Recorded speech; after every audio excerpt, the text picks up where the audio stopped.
Hello everyone, welcome you all to physics for year. आशा करता हूँ आप लोग अच्छे होंगे और पढ़ाई कर रहे होंगे। आज के लेक्चर में हम देखने वाले हैं numericals on power of a lens. हमने लास्ट लेक्चर में देखा था पावर ऑफ ए लेंस।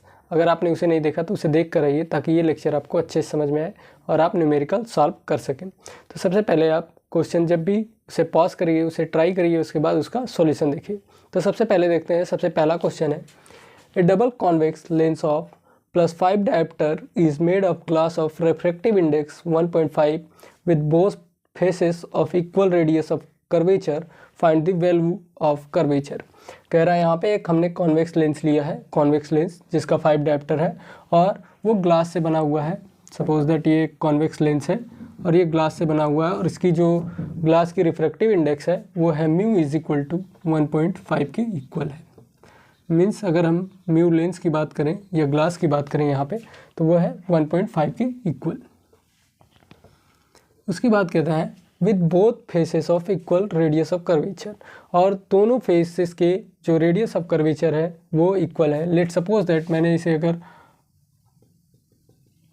यहाँ पे बनाया और ये हुआ R1 यहाँ पे, तो ये अगर R1 है तो अगर R1 ये R के इक्वल है तो ये भी है R के इक्वल। सपोज दैट इस साइड भी R के इक्वल है, ये भी होगा R के इक्वल।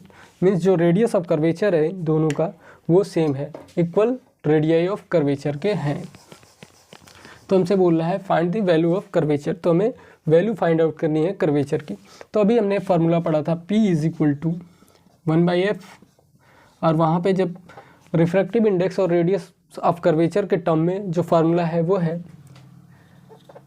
म्यू -1 ब्रैकेट में 1/r1 माइनस 1/r2।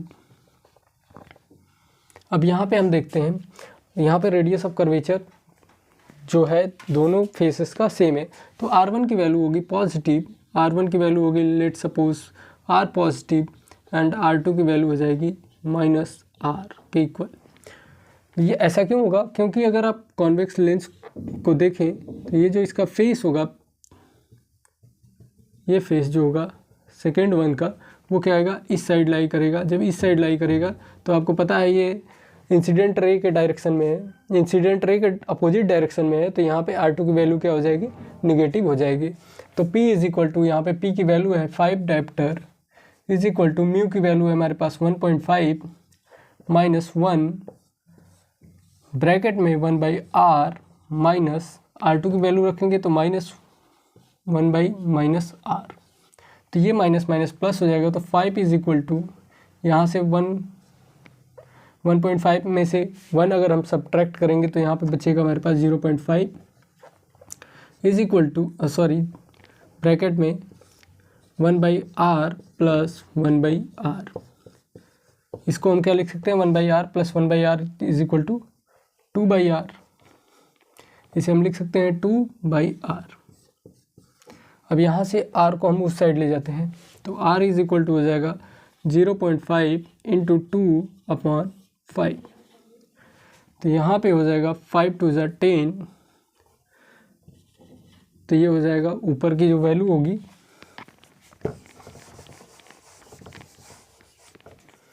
यहाँ पे हम नोट डाउन करते हैं। r इज इक्वल टू हो जाएगा हमारे पास, यहाँ से आएगा 0.5 इंटू 2 और ये डिवाइड में आ जाएगा तो 0.5 इंटू 2/5। यहाँ से 5 2 ज़ा 10, तो ये हो जाएगा 1.0/5। अब आपको पता है ये आएगा हमारे पास मीटर में, ये बहुत छोटी वैल्यू है तो हम क्या करेंगे, इसे सेंटीमीटर में कन्वर्ट कर देंगे। तो r की वैल्यू आ जाएगी हमारे पास 100 divided by 5 centimetre is equal to 20 centimetre. तो जो रेडियस ऑफ कर्वेचर की वैल्यू फाइंड आउट करने के लिए हमें कहा था वैल्यू ऑफ कर्वेचर, तो वो हो जाएगी 20 सेंटीमीटर के इक्वल। तो यहाँ तक पॉज करके आप नोट डाउन कर लीजिए। अब देखते हैं next question. Calculate the radius of curvature of an equiconcave lens of refractive index 1.5 when it is kept in a medium of refractive index 1.4 to have a power of -5 dioptre. यहाँ पे इक्विकॉन्केव lens इसलिए लिखा हुआ है क्योंकि means इसका जो radius है, जो यहाँ पे लिखा हुआ था इक्वल रेडियाई, वही बताने के लिए यहाँ पे लिखा है इक्विकॉन्केव लेंस। अगर इक्विकॉन्केव लेंस है मीन्स इसका जो रेडियस ऑफ कर्वेचर है बोथ साइड का वो क्या होगा, इक्वल होगा। और यहाँ पे एयर में प्लेस किया गया था तो हमने ये फार्मूला लगाया। अब यहाँ पे एयर में नहीं प्लेस करके इसे क्या किया गया है, किसी मीडियम में रखा गया और उस मीडियम की जो रिफ्रैक्टिव इंडेक्स है वो 1.4 के इक्वल है। तो यहाँ पे जो पावर है -5 डायप्टर है, तो हमें यहाँ पे radius of curvature find out करना है। तो यहाँ तक आप पॉज करके पहले नोट डाउन कर लिए, फिर यहाँ पे हम ऊपर सॉल्व करते हैं इसे। अब सेकंड क्वेश्चन का हम सॉल्यूशन देखते हैं। सेकंड क्वेश्चन में यहाँ पे दिया है इक्विकॉन्केव लेंस मीन्स इसका रेडियस ऑफ कर्वेचर क्या होगा, सेम होगा। तो यहाँ पे एक R1 जो होगा वो निगेटिव होगा और R2 पॉजिटिव होगा, R2 होगा वो पॉजिटिव होगा। ये क्यों होगा, हम इसे फिगर के थ्रू समझते हैं। यहाँ पे जैसे एक कॉन्केव लेंस है,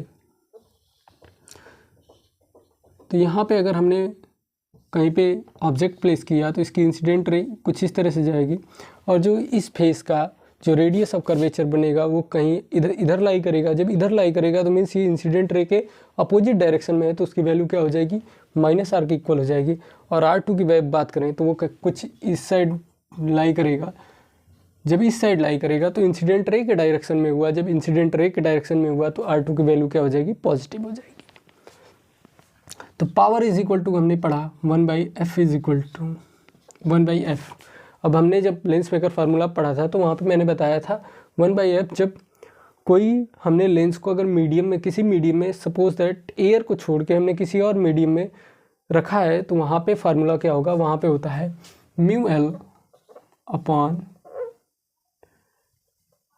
μm -1 ब्रैकेट में 1/r1 -1/r2। तो यहाँ पे रिफ्रैक्टिव इंडेक्स ऑफ लेंस की बात करें हम तो वो आता है हमारे पास, यहाँ पे पहले पावर की बात करें तो यहाँ पे -5 डायप्टर है तो -5। μl की बात करें means refractive index of lens, जो कि रिफ्रैक्टिव इंडेक्स ऑफ लेंस जो कि गिवन है हमारे पास 1.5 अपॉन में रिफ्रैक्टिव इंडेक्स ऑफ मीडियम जो कि है 1.4 -1 ब्रैकेट क्लोज, ब्रैकेट में होगा वो -1/r -1/r। तो यहाँ से हो जाएगा हमारे पास -5 इज इक्वल टू, यहाँ से डेसिमल हम हटा सकते हैं, इंटू 10 अगर करें, इंटू 10 तो ये हो जाएगा हमारे पास ऊपर 15 हो जाएगा, नीचे हो जाएगा 14 -1, ये हो जाएगा, इसका डिनोमिनेटर सेम है तो ये हो जाएगा -1 is equal to -2/r।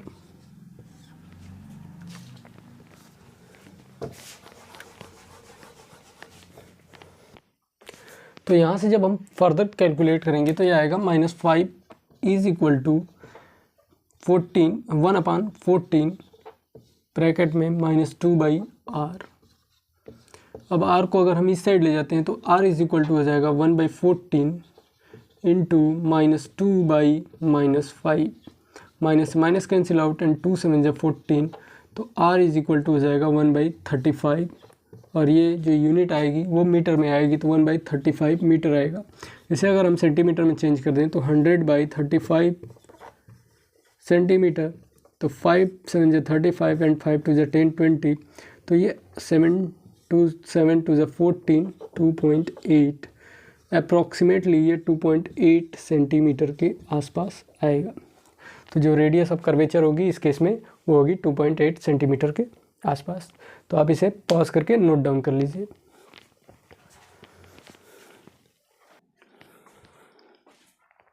Next question है हमारे पास, एक converging lens of focal length 50 centimetre is placed coaxially in contact with another lens of unknown focal length.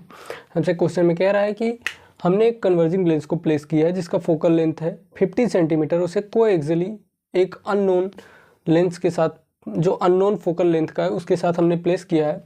If the combination behave like a diverging lens of focal length 50 centimetre, अगर उन दोनों का combination, जैसे हमने एक lens place किया और उसके साथ एक अननोन फोकल लेंथ का लेंस अगर प्लेस किया, तो जो उसका कॉम्बिनेशन है वो डाइवर्जिंग लेंस की तरह बिहेव कर रहा है और उसकी फोकल लेंथ है 50 सेंटीमीटर, मीन्स ये रिजल्टेंट फोकल लेंथ है। Find the power and nature of this second lens, तो हमें सेकेंड लेंस की पावर और नेचर फाइंड आउट करना है। तो सबसे पहले हम फोकस फाइंड आउट करेंगे, फोकल लेंथ आपको पता है एफ ई यहाँ पे जो है हमारे पास दिया है 50 सेंटीमीटर और डाइवर्जिंग है, मीन्स यहाँ पे क्या होगा, ये -50 सेंटीमीटर के इक्वल हो जाएगा। अब यहाँ पे F1 की वैल्यू हमें दी है जो कि है कन्वर्जिंग है, कन्वर्जिंग है मीन्स ये क्या होगा, पॉजिटिव होगा 50 सेंटीमीटर। तो यहाँ से हम फाइंड आउट करेंगे 1/Fe is equal to 1/F1 plus 1/F2। हमें F2 फाइंड आउट करना है तो F1/F2 इज इक्वल टू हो जाएगा हमारे पास, इसे हम इस साइड लाएंगे तो 1/Fe माइनस 1/F1। तो यहाँ पे हम वैल्यू पुट करेंगे तो 1/F2 इज इक्वल टू आ जाएगा हमारे पास -1/50 प्लस -1/F1 की वैल्यू हमारे पास 50 है और ये पॉजिटिव है तो ये हो जाएगा एज इट इज़, हम यहाँ पे इसे पुट कर देंगे। तो यहाँ से हमारे पास वैल्यू आएगी, वो आएगी 1/F2 is equal to, denominator same है तो ऊपर हो जाएगा -1 इज इक्वल टू -2/50, ये आएगा हमारे पास सेंटीमीटर में आ जाएगा। तो यहाँ पे F2 की वैल्यू जो आएगी वो हमारे पास सेंटीमीटर में आएगी, वो हो जाएगी -25 सेंटीमीटर के इक्वल हो जाएगी। अब यहाँ पे हमें, यहाँ से तो हमें इसका नेचर फाइंड आउट हो गया जो कि है डाइवर्जिंग नेचर का है, क्योंकि इसकी जो फोकल लेंथ आई वो निगेटिव आई, जब निगेटिव आएगी तो ये क्या होगा, लेंस वो होगा डाइवर्जिंग नेचर का। अब यहाँ पे हम पावर फाइंड आउट करते हैं। पावर से भी हमें पता चल जाता है लेंस कैसा नेचर है उसका, जैसे कि डाइवर्जिंग है या कन्वर्जिंग है। डाइवर्जिंग होगा तो निगेटिव वैल्यू आएगी और कन्वर्जिंग होगा तो पॉजिटिव वैल्यू आएगी। तो यहाँ पे हो जाएगा 1/F2, P2 हम वैल्यू फाइंड आउट कर रहे हैं तो ये सेंटीमीटर में है, तो इसे मीटर में चेंज करने के लिए 100 से डिवाइड करेंगे तो ये मीटर में हो जाएगा। तो एज इट इज़ यहाँ पे वैल्यू पुट करते हैं तो 100/25 -25 मीटर, ये हो गया मीटर में, यहाँ पे मीटर इनवर्स। तो 25 4 × 100, तो यहाँ से आ जाएगी कि हमारे पास वैल्यू -4 डायप्टर के इक्वल। तो यहाँ से जो P2 की वैल्यू आएगी वो होगी -4 डायप्टर, और जो लेंस का नेचर होगा वो होगा डाइवर्जिंग, नेचर जो होगा वो होगा डाइवर्जिंग।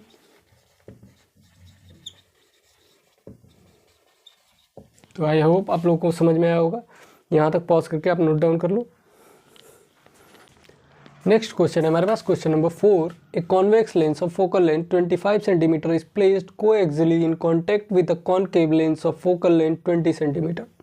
क्वेश्चन कह रहा है कि हमारे पास एक कॉन्वेक्स लेंस है जो कि फोकल लेंथ है 25 सेंटीमीटर का, उसे हमने प्लेस किया है कॉनकेव लेंस के साथ जिसका फोकल लेंथ है 20 सेंटीमीटर।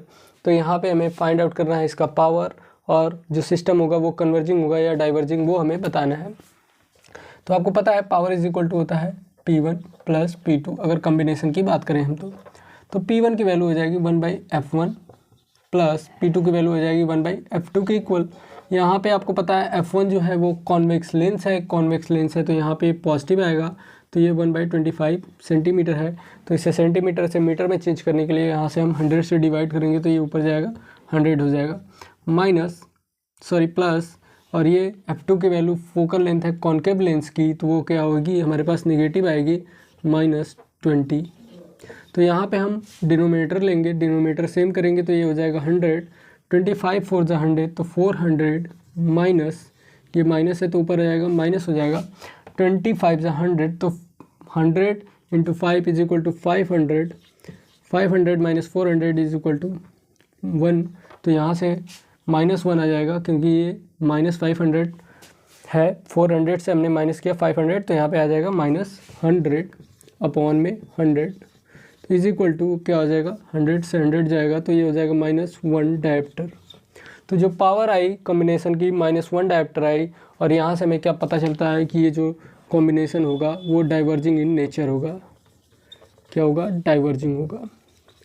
तो आप यहाँ तक पॉज करके इसे नोट डाउन कर लीजिए।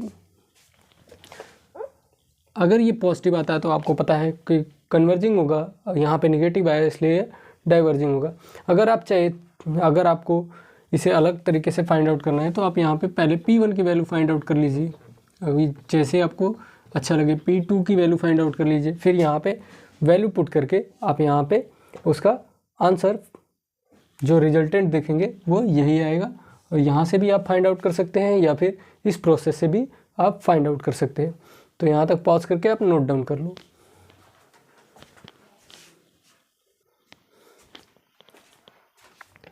क्वेश्चन नंबर 5 है, A convex lens of focal length 20 cm is placed coaxially in contact with a concave lens of focal length 25 cm. Determine the power of combination. Will the system be converging or diverging? Same last question जैसा है, बस हमने यहाँ पे क्या किया है, focal length को इंटरचेंज कर दिया है। तो यहाँ पे हम देखेंगे इसका क्या आता है पावर, और ये जो सिस्टम है वो कन्वर्जिंग बिहेव करेगा या डाइवर्जिंग बिहेव करेगा। तो यहाँ पे जैसे मैंने कहा कि आप अलग अलग पावर फाइंड आउट करके यहाँ पे वैल्यू पुट कर सकते हैं, तो हम पहले उसी प्रोसीजर से इस क्वेश्चन को करेंगे। तो P1 की वैल्यू हमारे पास आएगी, P1 is equal to 1/F1। तो 1/F1 की वैल्यू हमारे पास आ जाएगी 100/20, ये आएगा, क्योंकि इसे हमें मीटर में करना है तो 100 से हम डिवाइड करेंगे तो ये ऊपर जाएगा तो 100/20 हो जाएगा। तो यहाँ से आ जाएगा 25 × 100, ये आ जाएगा +5 डायप्टर हमारे पास। और P2 की बात करें हमारे पास तो 1/F2, तो माइनस में आएगा, तो यहाँ पे -100/25, तो 25 4 × 100, तो इसकी आ जाएगी वैल्यू -4 डायप्टर की इक्वल। अब यहाँ पे रिजल्टेंट पावर की बात करें तो वो हो जाएगा +5 dioptre -4 dioptre is equal to -1 dioptre, sorry +1 dioptre, क्योंकि 5 में से 4 जा रहा है तो 1 डायप्टर आएगा। अगर प्लस आया तो प्लस का मतलब ये क्या होगा, ये लेंस क्या हो जाएगा, कन्वर्जिंग हो जाएगा। नेचर में जो कॉम्बिनेशन हो जाएगा वो कन्वर्जिंग हो जाएगा, कन्वर्जिंग इन नेचर। तो आज के लिए बस इतना ही। आपकी जो भी आप घर पे न्यूमेरिकल सॉल्व करिएगा, जो भी आपकी न्यूमेरिकल सॉल्व नहीं होता है आप मेल करिए या फिर कमेंट सेक्शन में कमेंट करिए, मैं आपका उसका सॉल्यूशन दूंगा। तब तक पढ़ते रहिए, मिलते हैं नेक्स्ट लेक्चर में। Till then all the best.